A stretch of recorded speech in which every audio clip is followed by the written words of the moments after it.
সব চোর। পরিবারের 7 জন, তার মধ্যে আমার বাবার নাম কাটা, আমার নাম কাটা, 5 ভাই বোনের নাম আছে। এটা কি ধরনের কিছু বুঝতে পারা যাচ্ছে না, অথচ আমাদের 2002 ভোটার লিস্টে নাম আছে। দিদিমণি কাজ ভালো করছে, কিন্তু এই প্রধান সদস্য এরকম আছে তো নিচে তোলা, ওরা কাজগুলো ভালো করছে না, এদের জন্য ওনার দোষ হচ্ছে। ভোট তৃণমূলের বিরুদ্ধেই যাবে। এখন এই পশ্চিমবঙ্গ একদম তলিয়ে গেছে। আর বিজেপি এলেও যে কিছু করবে সেটাও নয়। বাড়ির লোক ভীষণ ভয় পায় যে এত রাত হয়ে যায়। আমাকে এখানে এখন চাকরি পাচ্ছি না, ফলে আমাকে ব্যাঙ্গালোরে গিয়ে চাকরি করতে হচ্ছে। এই ভিক্ষা দিয়ে মানুষের মনকে রক্ষা করা, মানুষ যদি সেটুকু বোঝে তাহলে আগেই দাঁড়াবে। বিভিন্ন জেলা দ্য ওয়ার্ল্ড স্পেশাল 26-এর গাড়ি নিয়ে কিন্তু ঘুরে বেড়াচ্ছে এবং প্রত্যেকটা জেলায় গিয়ে আমরা জানার চেষ্টা করছি যে সেখানে ভোটের হাওয়া কোন দিকে। আজকে আমরা রয়েছি হাওড়া জেলায়। হাওড়াতে এমন একটা জায়গায় আমরা দাঁড়িয়ে রয়েছি, দেখতেই পাচ্ছেন, এটা হচ্ছে সাঁতরাগাছি স্টেশন। এমন একটা জায়গা যেখানে বিভিন্ন জায়গা থেকে লোকজন আসে। এই হাওড়া জেলায় বিশেষত এই সাঁতরাগাছিতে ভোটের হাওয়া কোন দিকে চলুন জেনে নিই। দিদি, এইবারে এখানে ভোটের হাওয়াটা ঠিক কোন দিকে, কি বুঝছেন? ভোটের হাওয়া আগের তুলনায় একটু জটিলতা মনে হচ্ছে, যেহেতু এত নিয়ম শৃঙ্খলা আগে ছিল না। এবারে যা হচ্ছে, বাইক বন্ধ করে দিচ্ছে, রেলি বেরোতে দিচ্ছে না, নানান জায়গায় সমস্যা হচ্ছে। এবার দেখা যাক মানুষ কাকে পছন্দ করে, কাকে এগিয়ে নিয়ে যায়। আপনি এত বছর ধরে ভোট দিচ্ছেন এবং ভোট দেওয়ার সময় নিশ্চয়ই কিছু বিষয় মাথায় রেখে ভোট দেন, যে আমি এইগুলো বিবেচনা করেই ভোট দেবো, যে সরকার আসুক না কেন আমি চাই সাধারণ মানুষ হিসেবে এইগুলোর যেন উন্নতি হয়। তো এবছর কি বিষয় মাথায় রেখে ভোট দেবেন বা কি চান, কিসের উন্নতি হোক? উন্নতি একটাই, যেন ছেলে মেয়েদের, আমারও ছোট সন্তান, সে যেন পড়াশোনা এগোতে পারে, যে একটা চাকরি, আমাদের ব্যবসা যেমন একদম ডাউন হয়ে যাচ্ছে, ব্যবসা বাণিজ্য যাতে একটু উন্নতি হয়, মানুষ মানে কাজ করে খেয়ে অন্তত বাঁচতে পারে, এতটুকু মাথায় রেখে যে এগোবে তাকেই আমরা এগিয়ে নিয়ে যেতে চাই। এটাই হচ্ছে বড় কথা। এই গত 15 বছরের সরকারের থেকে যা চেয়েছিলেন সেই প্রত্যাশা কি পূরণ হয়েছে, নাকি মনে হচ্ছে পরিবর্তন আসা দরকার? না, আমার কাছ থেকে কোনো পরিবর্তন আমি চাই না, কারণ যা দেখছি ওতে আমি চাই না যে পরিবর্তন হোক। যিনি আছেন আমরা দিদিকেই চাই। আপনি লক্ষ্মীর ভান্ডার পান?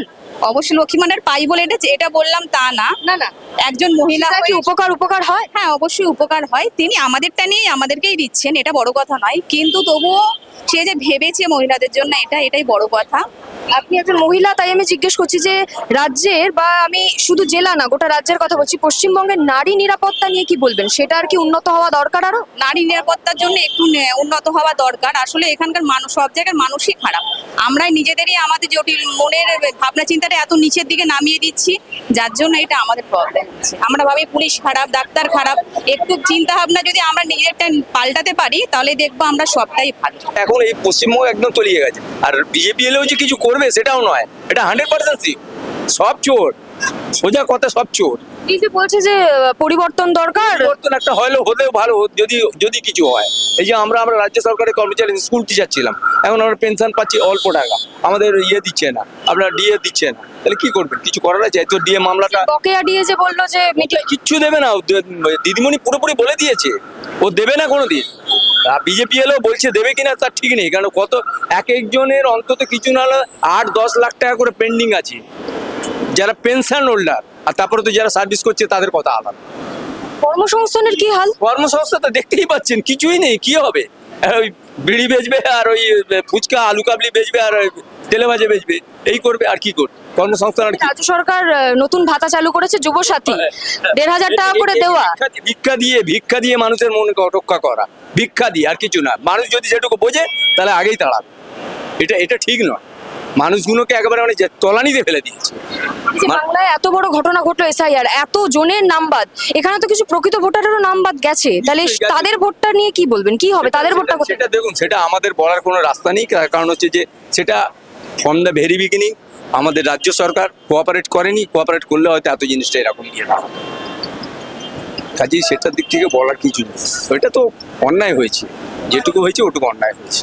আমরা মনে করুন পরিবারের 7 জন, তার মধ্যে আমার বাবার নাম কাটা, আমার নাম কাটা, 5 ভাই বোনের নাম আছে, 3 ভাইয়ের নাম আছে, 2 বোনের নাম আছে। এটা কি ধরনের কিছু বুঝতে পারা যাচ্ছে না, অথচ আমাদের 2002 ভোটার লিস্টে নাম আছে। 1-2 হয়তো অক্ষর এদিক ওদিক, এমনকি এপিটোপিট করার টাইমও দিচ্ছে না, বুঝিয়ে বলছেও না যে তোমার এটা ফল্ট আছে, তুমি এটা করো, বলছে না। এসব নাম ফাম কাটলে কিভাবে হবে? তো আম মানুষের উপর অত্যাচার হচ্ছে, আতঙ্ক সৃষ্টি হচ্ছে। কিন্তু এই যে বলছে বাংলায় এসআইআর অনেক কিছু পরিশুদ্ধ করেছে, না, বাংলায় অনেক কিছু উন্নতি হয়েছে। জল, মনে করো রাস্তা, পড়ালেখার জন্য পয়সা করি ভালোই তো দিচ্ছে, কোনো অসুবিধা হয়নি তো। কিন্তু সেগুলো কি সঠিক জায়গায় যাচ্ছে? হ্যাঁ দেখো, কিছু না কিছু দু চারটে নেতা টুকিটাকি, কিন্তু মুখ্যমন্ত্রী যে ও তো খুবই ভালো কাজ করছে। এবার টুকিটাকি দু একটা নেতা যদি উল্টো পাল্টা কাজ করে, সে জিম্মা তো এর নয়, মুখ্যমন্ত্রীর নয়। ও যথেষ্ট ভালো কাজ করেছে। কিন্তু এই যে এসআইআর এত বড় ঘটনা, এতজনের নাম বাদ পড়লো, এই আপনি বললেন আপনার নামও বাদ চলে গেছে। আমার 2002 নাম আছে, আমার বাবার নাম বাদ, ভাইয়ের নাম আছে। তা এটা কোন ধরনের কিছু বুঝতে পারছি এটার কি এফেক্ট এবারের ভোটে পড়বে না? মানুষ তো ক্ষেপে রয়েছে, মানুষ তো বলছে যে আমার 2002 এর লিস্টে নাম আছে, তাও কেন আমার নাম বাদ গেল? ওরা শুনছেই না, তো কি বলবো, ওরা ইচ্ছা মতো করছে। শুধু আমাদের নয়, আমরা যে একসঙ্গে থাকি হিন্দু মুসলিম সবাই, আমাদের প্রায় সব নাম বাদ গেছে। আমরা একই সঙ্গে সব কাজ করি। আমি একটা অমুসলিমের কাছে কাজ করি, আমার কাছে ফের অমুসলিম এরম কাজ করি, আমরা সব মিলেমিশেই কাজ করি। কিন্তু নামের ব্যাপারটা যে বাদ দিয়ে দেওয়া, এটা আমি ঠিক বুঝতে পারছি না। তো এরকম অত্যাচার করলে ও আসতে পারবে না অন্য দলে, টিএমসি থাকবে। এদিকে বামফ্রন্ট আইএসএফ বলছেন পরিবর্তন আসবে? পরিবর্তন আসবে, অবশ্যই আসবে। দিদি যা উন্নয়ন করেছে দেখতেই পাচ্ছেন। দিদির উন্নয়ন কিছুই হয়নি, ওর ক্যাডাররা সব খেয়ে নিয়েছে। আর এই ক্যাডারদের জন্য ভোট একটা পাবে না, শূন্য কোশ্চেন করতে পারে। এই যে ভোট দিতে প্রত্যেক বছর যান, নিশ্চয়ই কিছু বিষয় আপনাদের মাথায় থাকে যে এই বিষয়গুলো বিবেচনা করে আমরা ভোট দেব। এবছরে কি বিষয় রয়েছে যেগুলো ভেবে আপনি ভোট দেবেন? তৃণমূলের দুষ্কৃতীরা ভোট তো দিতেই দেয় না, বুথের আগে রেগিং হয়ে যায়, ভোট দেওয়ার কোনো সুযোগ নেই। আজকে আমার একটা পরিবার মুর্শিদাবাদে ভোট দিতে গেছে, গিয়ে বোলিং বুথে যেয়ে দেখছে যে ভোট হয়ে গেছে। আজকে হ্যাঁ, আজকের কথা বলছি, সাগরদিঘিতে। তাহলে হুগলি তো সেই একই কন্ডিশন আছে। কেন্দ্র বাহিনী দিয়েছে বলছে, কিন্তু কেন্দ্র বাহিনীকে পুলিশ তো কাজ করাচ্ছে। পুলিশ বলছে এইদিকে যাও, এইদিকে যাও। গুন্ডা বাহিনী আছে ডান দিকে, বলছে বাঁ দিকে যাও। তাহলে কি করে ভোট হবে? এই তো আমাদের বাড়ি থেকে লোক আসছে এক গাদা ভোট দেবে বলে, কিন্তু আসছে এত দূর থেকে হায়দ্রাবাদ থেকে, কিন্তু ভোট দিতে পারবে। আর ভোট তৃণমূলের বিরুদ্ধেই যাবে। এবং বামফ্রন্টে এবারে কি বামফ্রন্ট জোট জিতবে, হয়তো পুরোপুরি ভাবে যদি নাও জিততে পারে, অলরেডি কমসে কম 100টা সিটে প্রভাব ফেলবে। আর তৃণমূলকে ব্যাকফুটে ফেলে দেবে, অল্প কিছু ভোট পাবে। আর যদিও বিজেপি 50 থেকে 60টা সিট পাবে পশ্চিমবঙ্গে। কি কি উন্নত হওয়া দরকার মনে হচ্ছে এই হাওড়া জেলায়, বিশেষ করে এই সাঁতরাগাছি অঞ্চলে? সাঁতরাগাছি অঞ্চলের সব থেকে বড় যেটা রাস্তার উন্নয়ন হয় দরকার। রাস্তায় যেমন এখানে ব্রিজটা হচ্ছে, যদিও কাজ চালু হয়েছে, কতদিনে শেষ হবে জানি না, ঠিক আছে। তো এই জামের মধ্যে মানুষের খুব পেরেশানি হচ্ছে। তো এই ব্রিজটা হলে খুব দ্রুত মানুষের সুবিধা হবে হাওড়া জেলা। এই বছরের ভোটের বিশেষ কতগুলো ফ্যাক্টর রয়েছে, যেমন ধরুন নারী নিরাপত্তা, কর্মসংস্থান, বাংলার এসআইআর। কি বলবেন এই জেলা ভিত্তিক যদি আমি জিজ্ঞেস করি, যে এই জেলায় অনেক নারীরাই এখন স্বাবলম্বী, তারা যাতায়াত করছেন, কাজ করছেন, তারা কতটা সেফ ফিল করতে পারছেন, বা কর্মসংস্থানের অবস্থাটা কোন দিকে যাচ্ছে? কর্মসংস্থান তো একদম বেহাল। কর্মসংস্থানের কাঠামো শেষ করে দিয়েছে এই তৃণমূল বাহিনী। আর 2 নম্বর নারী সুরক্ষিত। নারী তো রাত্রি 8টার পরে বাড়ি থেকে বেরোতে পারছে না, যে ভয়ে ভয়ে একটা বাইরে বেরোবে যে আমাকে এখন ধর্ষণ না হয়ে যায়, কেউ আমার হাতটা ধরে টেনে নিয়ে না চলে যায়। এই তো পরিস্থিতি। তো বামফ্রন্ট এলে কোনো সমস্যা নেই, নারীরা ঘুরে বেড়াবে, কোনো রাত্রি 10টা 11টা কর্মসংস্থান থেকে যাবে ফিরবে, কোনো অসুবিধা হবে না। আর এই তৃণমূলের দুষ্কৃতীরা তো আরো বেশি গন্ডগোল করছে, আর বিজেপি তো ওর থেকেও খারাপ। এই যে বাংলায় এসআইআর আর এপিট আর ওপিট দুটোই তো সমান। একদিকে বিজেপি আর একদিকে তৃণমূল, একদিকে গান্ধী আর তার অপোজিট দিকে তোমার লালকেল্লা। তো টাকাটা একটাই, দুটো এদিক আর ওদিক, দুজনই সমান। তার মানে পরিবর্তন বলতে এবারে বামফ্রন্টকেই চাইছেন? বামফ্রন্ট এলে মানুষ শান্তিতে থাকবে, সুখের ভাত খাবে, এক মুঠো খাবে, 2 টাকার কিনে খাবে, কিন্তু সুখের ভাত খাবে। তৃণমূলের দুষ্কৃতির হাত থেকে বাঁচবে মানুষ। এই যে বাংলায় এসআইআর এতজনের যে নাম বাদ গেছে, এটার কি এফেক্ট পড়বে এবারের ভোটে? এসআইআর এর এফেক্ট তো পড়বেই না। আর এসআইআরটা হচ্ছে ভোট ধরার একটা কল। ইঁদুরের যেমন কল, ইঁদুরকে ধরার জন্য আমরা খাবার দিই, এটা এসআইআরটা হচ্ছে ইঁদুর ধরা কলের মতো। বিজেপি ইস্যু করেছে, তৃণমূল এটাকে ভোট ব্যাংক করছে। তাহলে সেখানে আপনাদের কি লাভ হবে? আমাদের কিছুই লাভ নেই। আমাদের পরিবর্তন চাইছি, মানুষকে বোঝাচ্ছি। আরো 5 জায়গায় যাচ্ছি, যা বন্ধু বান্ধব আত্মীয় সবাইকে বলছি, তৃণমূলের হাত থেকে, বিজেপির হাত থেকে বাঁচার জন্য বামফ্রন্টকে বেছে নিচ্ছি। কেমন বুঝছেন কি সারা? বামফ্রন্টের হাওয়া খুব ভালো। যদি ঠিকভাবে ভোট যদি দিতে দেওয়া হয়, বামফ্রন্ট আশা করি ভালো ফল। আমাদের দেশে তো রাস্তাঘাট মানে হয়নি, খুব কম। অন্য অন্য জায়গায় হয়েছে, আমাদের হুগলি জেলায় রাস্তা অনেক জায়গায়, অন্তত আমাদের থানা হচ্ছে সিঙ্গুর থানা, মানে সিঙ্গুর থানায় রাস্তা খুব কমই হচ্ছে, মানে যাতে রাস্তাঘাট একটু হয়। আর আমাদের এলাকায় আর কি মানে খুব গরিব এলাকা, এইটা যাতে উন্নয়ন হয় সেইটা চেষ্টা করা দরকার অবশ্যই। এই দেশে কর্মসংস্থান মানে রাজ্যে কর্মসংস্থান নিয়ে কি বলবেন, যে কাজ কি রয়েছে? আপনার বাড়িতে নিশ্চয়ই ছেলে মেয়ে রয়েছে, তারা কি কাজ পেয়েছে পড়াশোনা করার পর? পড়াশোনার পর কাজ কিছুই পাই না, বুঝতে পেরেছি।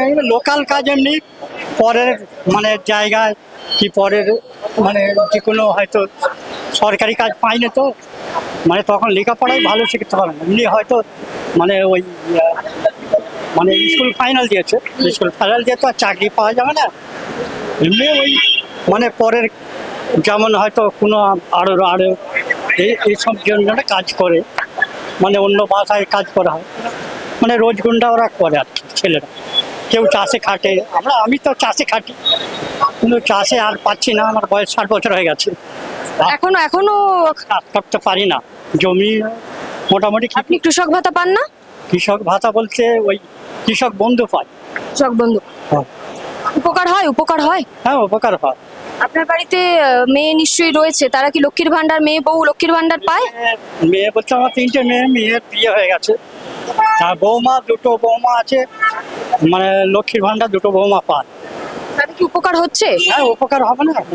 কি এখানে অনেকের সঙ্গে কথা বললাম, তারা বলছে যে পরিবর্তন দরকার, অনেক দুর্নীতি রয়েছে, আপনি কি বলবেন? উন্নতি বলতে আমাদের এই যারা লোকাল যেমন সদস্য, মানে অনেক সদস্য অনেক অঞ্চলে কাজ ভালো হয়, কিন্তু যে দিদিমণি মানে প্রধানমন্ত্রী যে ওই আমাদের মমতা উনি কাজ ভালোই করছে, খারাপ করেন, কিন্তু এবার কাজগুলো মানে খারাপ হচ্ছে আমাদের এই যেমন সদস্য প্রধান অঞ্চল, মানে মাঝখানের যে লোকজন রয়েছে, এগুলো কাজ ওরা ভালো করছে না, মানে ওই যে দিদি কাজ ভালো করছে কিন্তু এরা কাজ ভালো করছে না, এদের জন্য একটু ওই গন্ডগোল বলছে, এরা কাজ ভালো করছে না, এদের জন্য মানে মন্ত্রীর মানে দোষ দেখাচ্ছে, কিন্তু ও কাজ দিদিমণি কাজ ভালো করছে, কিন্তু এই যেমন প্রধান সদস্য এরকম আছে তাই নিচে তোলা, ওরা কাজগুলো ভালো করছে না, এদের জন্য ওনার দোষ হচ্ছে, কিন্তু দোষ তো হচ্ছে এদের তো পরিচালনা করা দরকার, যে আমাদের কাজ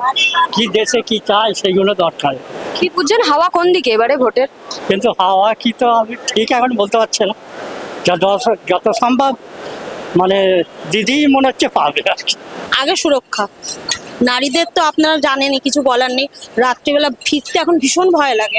আমি যে প্রফেশনাল রয়েছে, প্রত্যেক দিন আমার 10:30 11টার সময় আসি, এত ভয় পায় বাড়ির লোক, ভীষণ ভয় পায় যে এত রাত হয়ে যায়। এই সুরক্ষাটা ভীষণ দরকার। আর কর্মসংস্থান কি রাজ্যে সেরকম সেই পরিমাণ রয়েছে? নেই কর্মসংস্থান, এত লোক এখান থেকে কি বাইরে যায়? এত সব পড়াশোনা করে সব বাইরে চলে যাচ্ছে, কেন এখানে কিছুই নেই, কোনো শিল্প নেই, কিচ্ছু নেই। আপনি হাওড়ারই বাসিন্দা? আমি হাওড়ার বাসিন্দা, আমি লালবাজারের কাজ করি। লালবাজারে আমার সমস্ত কাজগুলো হয়, কম্পিউটার সেলে লালবাজার কাজ। হাওড়ায় কি আপনার মনে হয় যে উন্নত হওয়া দরকার, সে যে সরকারি আসুক না কেন? হাওড়ার মেন অনেক মানে এখানে কোনো প্রাইভেট স্কুল একটা দুটো আছে, আর স্কুল একদম নেই হাওড়াতে। আপনি একটু খোঁজ নেবেন যে কোনো সরকারি স্কুল একদম নেই, যেগুলো আছে সেগুলো সব বন্ধের পক্ষে। আর এখানে একটা ব্রিজেরও দরকার আছে, আর চেনেন কিনা যায় না, লেভেল ক্রসিং এখানে খুব দরকার, যে আন্ডারপাসে হাওড়ার এখানে আন্ডারপাসের দরকার আছে, স্কুল দরকার আছে, কলেজ একটাই কলেজ আছে, আর দুটো, একটা হচ্ছে হাওড়া গার্লস আর একটা হচ্ছে এনডি, আর একটু কলেজের দরকার আছে, মানে শিক্ষারও দরকার একদম। তাই আমি বাংলার উন্নতি দেখতে চাই। উন্নতি মানে সবাই সাবলীলভাবে যাতে কাজকর্ম নিজের থেকে করে, নিজের থেকে রোজগার করতে পারে, ফলে শিল্পটা ফার্স্ট আমার ইম্পর্টেন্ট, তারপর অন্য সব কিছু। আমি সুযোগ সুবিধা চাই না, আমি চাই নিজের থেকে সাবলীলভাবে রুজি রোজগার অর্জন করতে। যে এই যে বাংলায় এত নানান রকম ঘটনা ঘটে গেল, এইবারের ভোটে বেশ কতগুলো ফ্যাক্টর রয়েছে। ধরুন নারী নিরাপত্তা, আপনার স্ত্রী আপনার সঙ্গে রয়েছে, আপনার ছোট্ট মেয়ে রয়েছে, আপনি নিশ্চয়ই চাইবেন যে বাংলাটা এমন একটা জায়গা হয়ে উঠুক যেখানে আপনার মেয়ে বা স্ত্রী নির্দ্বিধায় বাড়ি থেকে বেরোতে পারে। নারী নিরাপত্তাটা কতটা দরকার বাংলায়, কি মনে করছেন? অবশ্যই নারী নিরাপত্তাটা সব থেকে ইম্পর্টেন্ট। নারী নিরাপত্তাটা মানে একটা বেসিক রিকোয়ারমেন্ট যে কোনো সিটিজেনের ক্ষেত্রে। সেটা কি মিলেছে 15 বছরে? হ্যাঁ মিলেছে, সেটাও মিলেছে, কিন্তু তার এবার নারী নিরাপত্তার উপরে আরো কিছু চাই। নারী নিরাপত্তার সঙ্গে চাই যে বেসিক উপার্জন। এবার কি হচ্ছে, আমি ওই ব্যাঙ্গালোরে কাজ করি, আমাকে এখানে এখন চাকরি পাচ্ছি না, ফলে আমাকে ব্যাঙ্গালোরে গিয়ে চাকরি করতে হচ্ছে। এই যে বাংলায়, তাহলে বাংলা ছেড়ে যেতে হচ্ছে কেন? বাংলায় তো বলছি যে এত কর্মসংস্থান রয়েছে, এত চাকরি রয়েছে। হ্যাঁ, আমি তো কি হলো ইঞ্জিনিয়ারিং পাস করছি, তারপর শিল্প কোথায়? শিল্পটা দরকার। শিল্প না হলে যে কোনো রাজ্যের কি বলে বেসিক সেই স্তরে যেতে পারবে না। যেটা আমরা আগে জানতাম যে বাংলা হচ্ছে না প্রথম তৃতীয় শ্রেণীতে থাকতো জিডিপি কন্ট্রিবিউশনে, এখন থাকছে কোথায়? পেছন দিক থেকে তৃতীয় শ্রেণীতে। আমরা চাই সেই বাংলাকে আবার সেই স্তরে ফিরতে, আর সেই স্তরে একমাত্র ফেরা সম্ভব যদি শিল্প হয়।